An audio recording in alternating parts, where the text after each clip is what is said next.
बेटा की factor ranking,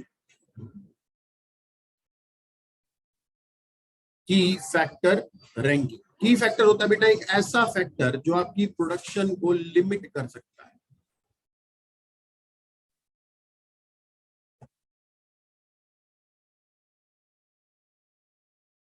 एक ऐसा फैक्टर जो आपकी प्रोडक्शन को लिमिट कर सकता है, मतलब आपकी प्रोडक्शन को कम करवाएगा ताकि आप मार्केट डिमांड सेटिस्फाई ना कर।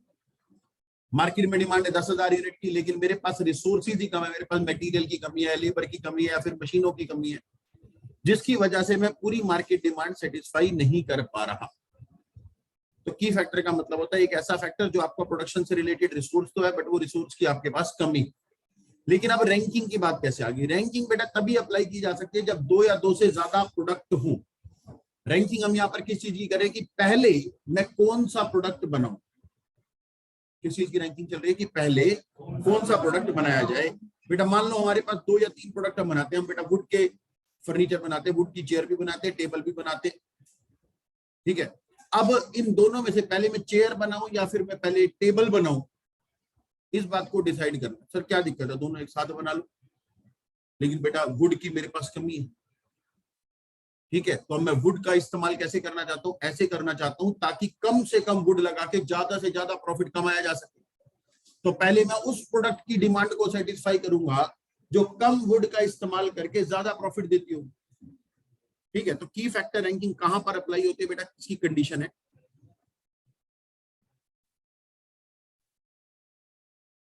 पहली बात तो 2 या उससे ज्यादा प्रोडक्ट होने चाहिए, तभी तो रैंकिंग का मतलब है। दूसरी बात, कॉमन रिसोर्स होने चाहिए। जैसे अगर दोनों बेटा जो फर्नीचर हम बना रहे हैं, चेयर और टेबल, वो दोनों के दोनों किससे बन रहे हैं? Would say. तो वुड कॉमन रिसोर्स है, और वुड की अगर कमी है तो सोचना पड़ेगा पहले वुड कौन से प्रोडक्ट पे एलोकेट करें। लेकिन अगर मान लो बेटा चेयर आप बना रहे हो प्लास्टिक की और टेबल बना रहे हो वुड की, और चाहे अब वुड की कमी हो भी सही, तो भी सोचना थोड़ी है, जो भी वुड अवेलेबल है वो टेबल पे लग जाएगी। बात समझ में आ रही है? वहां पे फिर रैंकिंग देने की जरूरत नहीं है। रैंकिंग वहां पर देनी पड़ती है जहां पर कॉमन रिसोर्स होते हैं। तो 2 या उससे ज्यादा प्रोडक्ट हो और रिसोर्सेज कैसे हो? कॉमन, तब आपको रैंकिंग देनी पड़ती है। जब भी की फैक्टर का क्वेश्चन आएगा बेटा वो 3 पार्ट में सॉल्व होता है। सबसे पहले तो बेटा हम रैंकिंग देते हैं कि कौन से प्रोडक्ट को पहले बनाए, फिर रैंकिंग के बाद कैलकुलेट करते हैं कौन से प्रोडक्ट की कितनी कितनी क्वांटिटी बनाई जाएगी, यानी कि प्रोडक्ट मिक्स। फिर जितनी क्वांटिटी आप बनाना चाह रहे हो उसके ऊपर क्या प्रॉफिट आएगा, यानी कि स्टेटमेंट ऑफ प्रॉफिट। 3 पार्ट में क्वेश्चन सॉल्व होगा, statement of rank, statement of product mix की उनसे प्रोडक्ट की कितनी क्वांटिटी, और आखिरी में प्रॉफिट, स्टेटमेंट ऑफ प्रॉफिट। जरा इसको समझते बेटा। सबसे पहले statement of rank.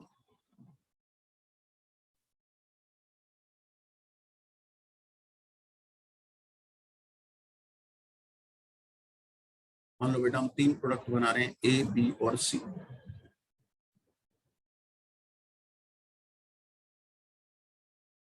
Sale price है 100, 200, 150। वेरिएबल कॉस्ट है जी 50 रुपए, 120 रुपए और 100 रुपए। कॉन्ट्रीब्यूशन आया बेटा हमारे पास पर यूनिट। हर यूनिट के ऊपर हम कमाएंगे 50 रुपए ए पे, 80 रुपए बी पे और 50 रुपए सी पे।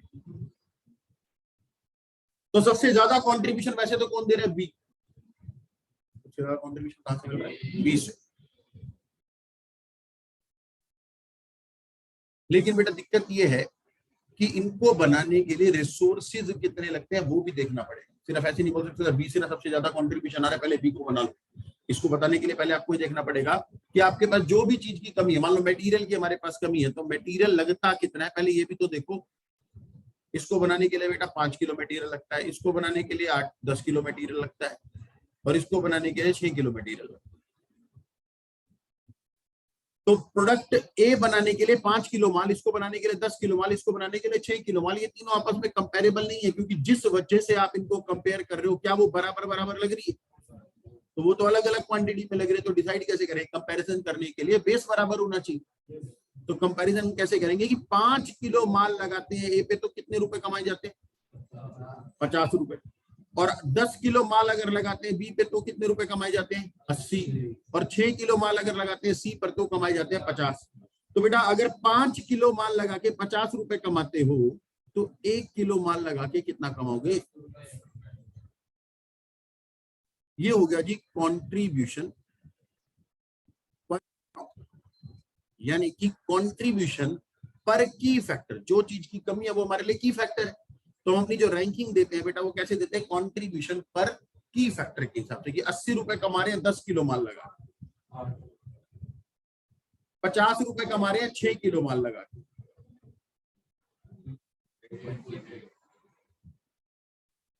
तो हर 1 किलोग्राम माल पे जो प्रोडक्ट मुझे ज्यादा से ज्यादा कंट्रीब्यूशन देगा, यानी कि कम से कम माल लगे, 1 किलो माल लगे और वो मुझे ज्यादा से ज्यादा कमा के दे, तो इन तीनों में से सबसे ज्यादा क्या है? 10 रुपए। तो यानी कि प्रोडक्ट ए की रैंक 1 है बेटा प्रोडक्शन के लिए, प्रोडक्ट सी की रैंक 2 है और प्रोडक्ट बी की रैंक 3। ये हो गई रैंकिंग।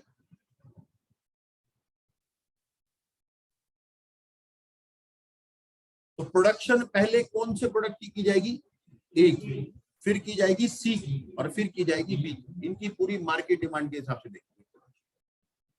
तो रैंकिंग निकालने के लिए क्या चाहिए? सबसे पहले चाहिए आपको कंट्रीब्यूशन पर यूनिट, फिर आपको चाहिए की फैक्टर। तो जैसे ही आप कंट्रीब्यूशन को की फैक्टर से डिवाइड करोगे आपके पास आ जाएगा कंट्रीब्यूशन पर की factor.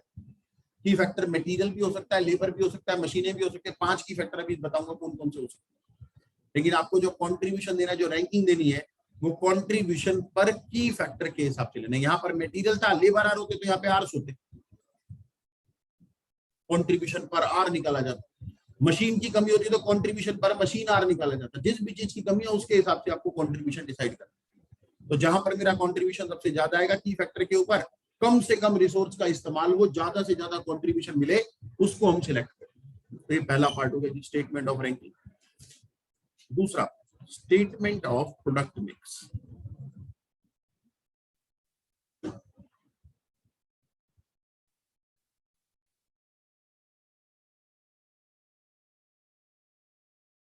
Statement of product mix.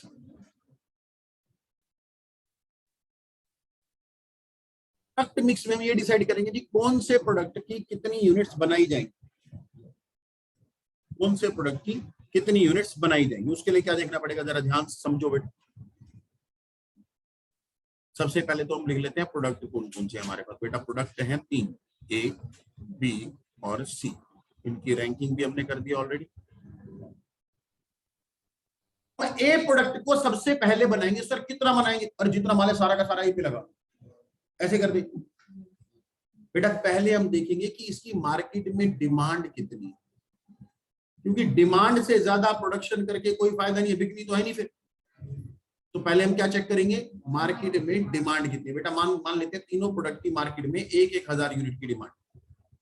तीनों प्रोडक्ट की मार्केट में कितने की डिमांड है? 1,000। अब बेटा अगर 1,000 यूनिट की डिमांड हो तो मुझे माल कितना चाहिए पता है? एक यूनिट बनाने में 10 किलो माल चाहिए होता है, तो 1000 बनाने के लिए 10,000 चाहिए। हाँ जी, सामने समझना पड़ेगा बेटा। एक यूनिट के लिए 1,000 एक यूनिट बनाने के लिए 10 किलो माल चाहिए होता है। तो 1,000 की डिमांड को पूरा करने के लिए आपको 10,000 किलो माल चाहिए होगा। बी के लिए आपको 8,000 चाहिए होगा, और सॉरी गलत कैलकुलेशन बता, मटेरियल है 5 किलो। एक यूनिट बनाने के लिए 5 किलोग्राम माल चाहिए, 10 किलोग्राम माल चाहिए और 6 किलोग्राम माल चाहिए। इससे भी पता चलता है कि तुम्हारा भी फोकस कितना है। 5 किलो माल अगर एक यूनिट पे चाहिए तो 1,000 पे कितना हो गया? 5,000। एक यूनिट पे 10 किलो माल चाहिए तो 10,000, 6 किलो माल चाहिए तो 6,000। तो आपको जो टोटल माल की रिक्वायरमेंट है ना बेटा, वो है 5,000, 10,000 और 6,000, 21,000 किलो की रिक्वायरमेंट है। अगर मेरे पास 21,000 किलो माल हो तो शॉर्टेज है ही नहीं।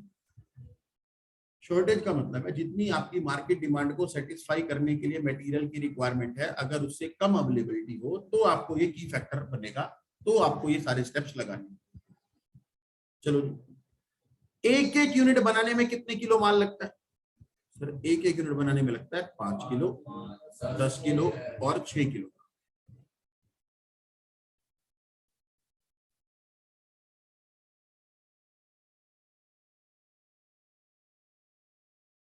फिर अब चलो प्रोडक्शन करें। सबसे पहले हम प्रोडक्शन करेंगे रैंक 1 वाले प्रोडक्ट की, यानी कि प्रोडक्ट ए की। कितनी बनाएंगे? पूरी यूनिट बना दोगे?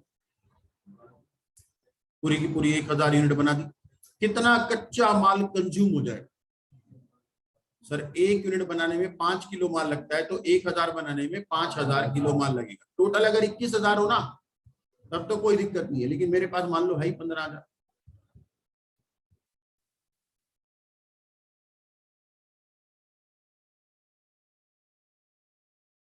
हमारे पास केवल 15000 किलो माल। 21000 होता तो कोई दिक्कत ही नहीं, रैंकिंग भी नहीं देनी पड़ती, कुछ नहीं सोचना पड़ता, माल लगाते रहो। लेकिन हमारे पास केवल 15000 किलो माल अवेलेबल है। इस 15000 किलोग्राम को कैसे इस्तेमाल किया जाएगा उसकी बात करें। सबसे पहले 5000 किलो माल हमने किस पे लगा दिया? ए। कैसे पता चला? पूरी की पूरी उसकी मार्केट डिमांड सेटिस्फाई करती है, क्योंकि रैंक 1 है, सबसे ज्यादा प्रॉफिट यही दे रहा है, तो इसको पहले पूरी मार्केट डिमांड पे सेटिस्फाई कर। फिर उसके बाद प्रोडक्ट सी रैंक 2, इसकी मैक्सिमम डिमांड कितनी है? 1000। हर यूनिट बनाने में माल कितना चाहिए? 6। तो अगर मैं पूरी 1000 बना दूं तो 6000 चाहिए होगा। 6000 तो मेरे पास है भी, तो पूरी की पूरी 1000 यूनिट सी की भी बना देते हैं। 6 किलो के हिसाब से 6000 किलो माल कंज्यूम हो जाएगा। कितना कंज्यूम हो गया टोटल? कितना बच गया? टोटल 15 था, 11 कंज्यूम हो गया, 4000 बच गया बेटा। वो बचा हुआ किस पे लगा दिया जाएगा? बी पर। टोटल 15000 किलो माल था, रैंक 1 पे लगाया, रैंक 2 पे लगाया, बचा हुआ माल किस पे लग गया? रैंक 3 पे। अगर एक यूनिट बनाने में 10 किलो माल लगता है, तो आपके पास है 4000 किलो माल। एक यूनिट बनाने में अगर 10 किलो लगता है, तो 4000 किलोग्राम से कितना बनेगा? 400। सर 10 किलोग्राम माल लगा के अगर एक यूनिट बनती है, तो 4000 किलोग्राम माल लगा के 400 यूनिट बनेगी। तो बेटा ये आ गई आपके पास प्रोडक्शन कि जो माल आपके पास अवेलेबल है 15000 किलो, इसमें ए की तो 1000 यूनिट बन जाएंगी, बी की बनेगी केवल 400 और सी की बनेगी 1000। तो ये मेरे पास प्रोडक्शन डिसाइड हो। फर्स्ट स्टेटमेंट में बेटा हमने रैंकिंग दी है, सेकंड स्टेटमेंट में हमने प्रोडक्ट मिक्स डिसाइड कर लिया। थर्ड स्टेटमेंट, अब आपके पास प्रोडक्शन अवेलेबल है 1000, 400 और 1000। इस 1000, 400 और 1000 के ऊपर प्रॉफिट क्या होगा उसकी स्टेटमेंट बनाएंगे।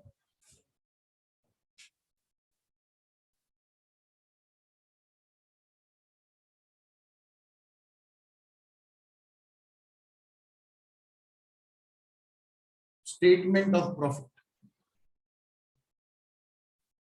सबसे पहले बेटा प्रॉफिट निकालने के लिए सेल्स माइनस वेरिएबल कॉस्ट करते हैं तो कंट्रीब्यूशन आता है, फिर कंट्रीब्यूशन में से फिक्स्ड कॉस्ट माइनस करते हैं तो प्रॉफिट आता है। अब मेरे पास हर यूनिट का कंट्रीब्यूशन तो है, कंट्रीब्यूशन पर यूनिट 50 रुपए, 80 रुपए और 50 रुपए। आपके पास हर यूनिट का कंट्रीब्यूशन है, आपके पास क्वांटिटी भी अवेलेबल है।